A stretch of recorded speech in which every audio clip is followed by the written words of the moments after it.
Olá, seja muito bem-vindo ao Mysterium X.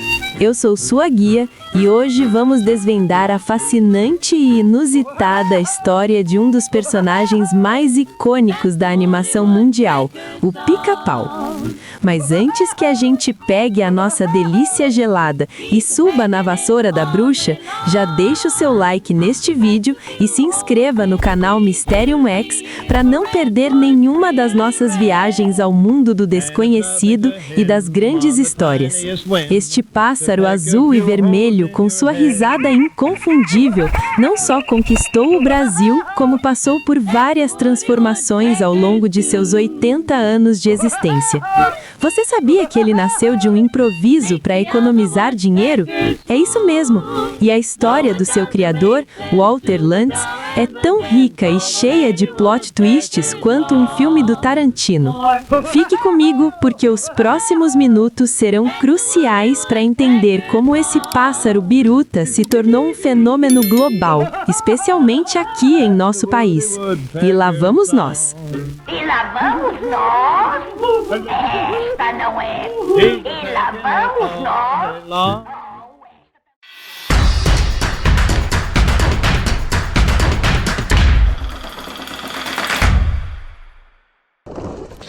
E a economia criativa.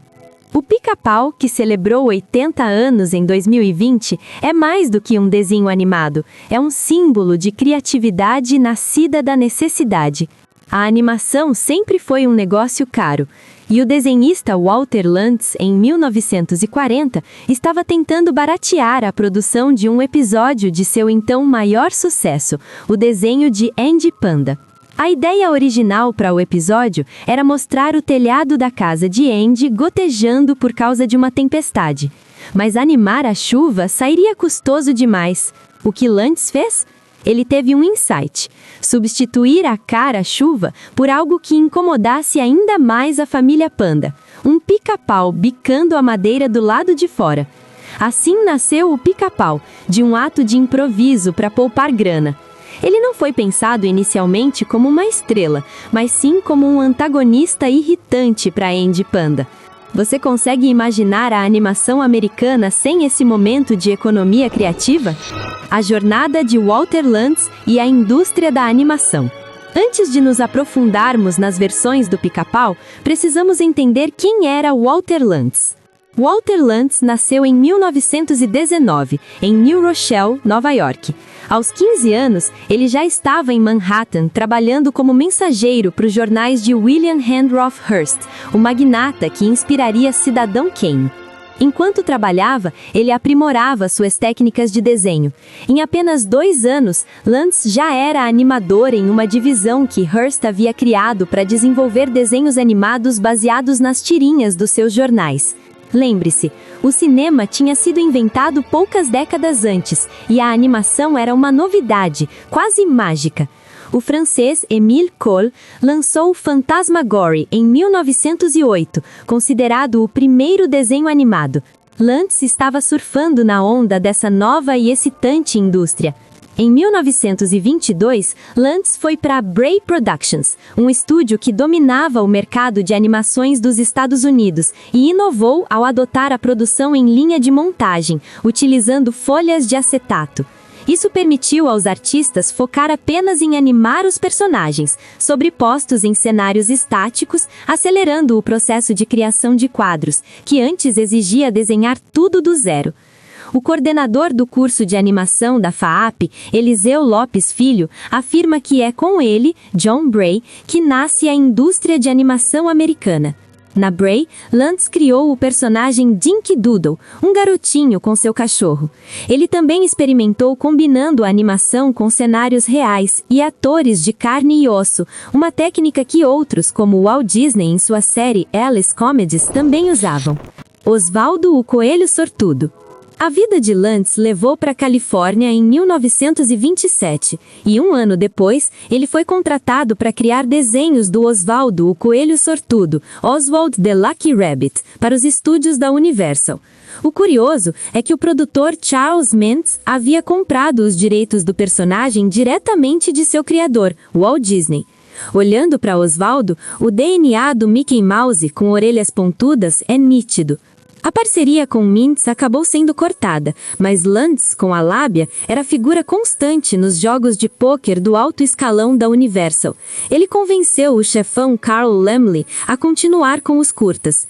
Os desenhos de Osvaldo eram frequentemente usados para transmitir mensagens positivas, como no curta de 1933, Confidence, onde o coelho enfrenta a Grande Depressão, representada pela morte, e busca a ajuda do recém-eleito presidente Franklin Roosevelt para restaurar a confiança no futuro do país. Com o sucesso, Lantz assumiu outros projetos, incluindo a criação de uma abertura animada em 1930 para o filme King of Jazz, marcada como a primeira animação feita em Technicolor, o processo que abriu caminho para os filmes em cores.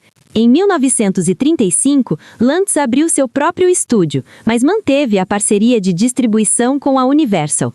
Osvaldo foi aposentado em 1938 para dar lugar a novos personagens 100% originais de Lantz, sendo o mais famoso deles Andy Panda, que estreou em 1939.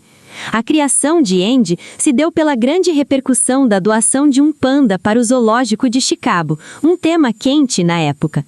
E foi no desenho de Andy Panda, no episódio Knock Knock, 1940, que o nosso protagonista, o Pica-Pau, fez a sua grande e barulhenta estreia, bicando o telhado em substituição à Cara Tempestade. O nascimento do Pica-Pau Biruta. Há, claro, uma segunda versão popular para a criação do Pica-Pau, uma inspiração em uma experiência desagradável na lua de mel de Walter Lantz com a sua segunda esposa, a atriz Grace Stafford. Segundo a lenda, um pica-pau de verdade incomodou o casal a noite toda, bicando o chalé. Walter Lantz era conhecido por buscar inspiração em animais que ainda não tinham sido adaptados para desenhos. A ideia para a aparência da ave, o topete vermelho e o corpo, veio na verdade de duas espécies diferentes. O pica-pau inicial, aquele que os brasileiros apelidaram de pica-pau biruta, era de fato um completo psicopata. Ele era desproporcional, tinha cores vibrantes e até faltavam dentes, parecendo um fugitivo de um hospício. Ele não foi feito para agradar, mas sim para incomodar, e é justamente por isso que ele estourou. Sua personalidade forte ofuscou o próprio Andy Panda. Assim, Lantz criou uma série própria. Isso era comum, como a Ponta Lopes. Personagens famosos como o Pato Donald apareceram primeiro como coadjuvantes. O Pica-Pau estreou no mesmo ano que outros gigantes da animação, como Pernalonga e Tom e Jerry. Para a Universal, era o personagem que faltava para competir com os outros estúdios, que também exibiam seus curtas animados antes dos filmes no cinema. A Risada e a Era de Ouro. Você pode não conhecer o nome dele, mas conhece a voz. O primeiro dublador do Pica-Pau foi Mel Blanc, uma lenda da área, conhecido como o Homem das Mil Vozes, por ter emprestado sua voz para quase todos os personagens dos Looney Tunes. E adivinha? Mel Blanc é o criador da icônica risada do Pica-Pau. Ele adaptou a risada que tinha inventado para o personagem Happy Rabbit, que depois se tornaria o Pernalonga. A risada do Pica-Pau veio de uma versão antiga do Pernalonga. Após 4 episódios, Blanc assinou um contrato de exclusividade com a Warner Bros. E não dublou mais o Pica-Pau, mas a risada permaneceu. A animação do Pica-Pau evoluiu rapidamente. O diretor James Culhane, que trabalhou em Branca de Neve e Pinóquio, trouxe técnicas de edição frenética, cortes e transições abruptas para o desenho. O episódio O Barbeiro de Sevilha, 1944, fez tanto sucesso que foi classificado nos anos 90 como um dos 50 desenhos mais importantes de todos os tempos. Essa época é chamada de Era de Ouro do desenho, e é quando nascem personagens recorrentes como o Leôncio, em 1946, e o Zeca Urubu, em 1948. Em 1948, o Pica-Pau ganhou sua famosa canção tema, baseada em seu riso, que chegou a ser indicada ao Oscar.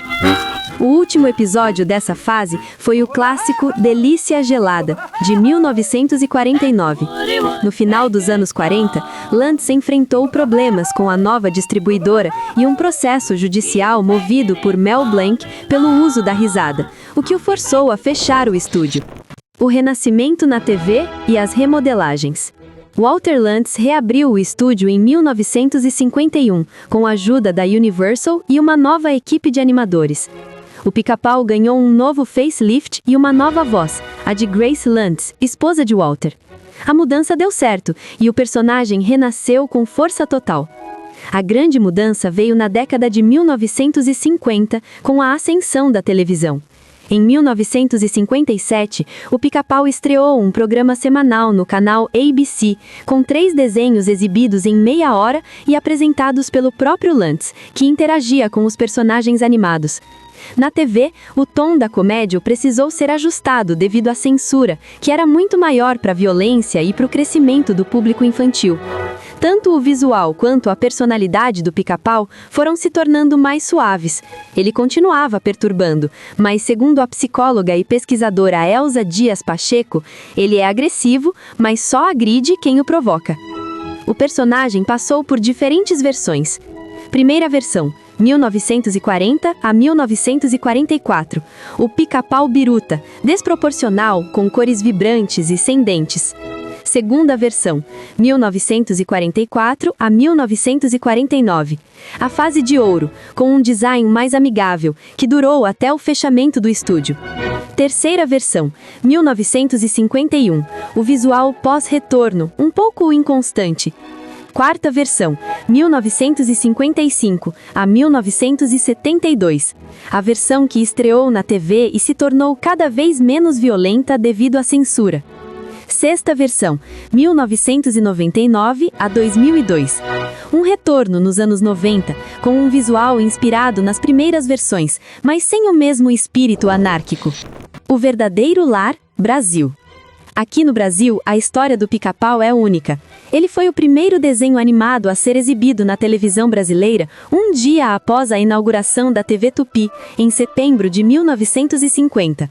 As reprises do Pica-Pau funcionavam para tapar buracos na programação, mas frequentemente davam picos de audiência, um fenômeno apelidado de efeito Pica-Pau em 2007, estilo Chaves.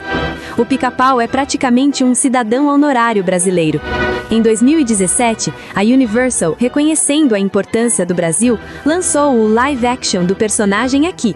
Eles inclusive escalaram uma atriz brasileira, Tayla Ayala, e fizeram a estreia mundial nos cinemas daqui, embora o filme tenha sido considerado fraco e lançado direto em DVD nos Estados Unidos. Mas o Pica-Pau continua firme. Desde 2018, a Universal produz novos desenhos disponíveis no canal Pica-Pau em português, no YouTube. Quando perguntaram ao Walter Lantz sobre a longevidade do personagem, ele respondeu: "Eu realmente acredito que ele vai durar para sempre." Ele estava certo. A história do Pica-Pau é uma ode à criatividade, à adaptabilidade e à capacidade de um personagem nascido da economia se tornar um ícone cultural global. De um pássaro biruta, psicopata, a um herói mais suave da TV, ele sempre encontrou um jeito de bicar seu caminho até o coração do público. Se você gostou de desvendar a história completa do Pica-Pau e de Walter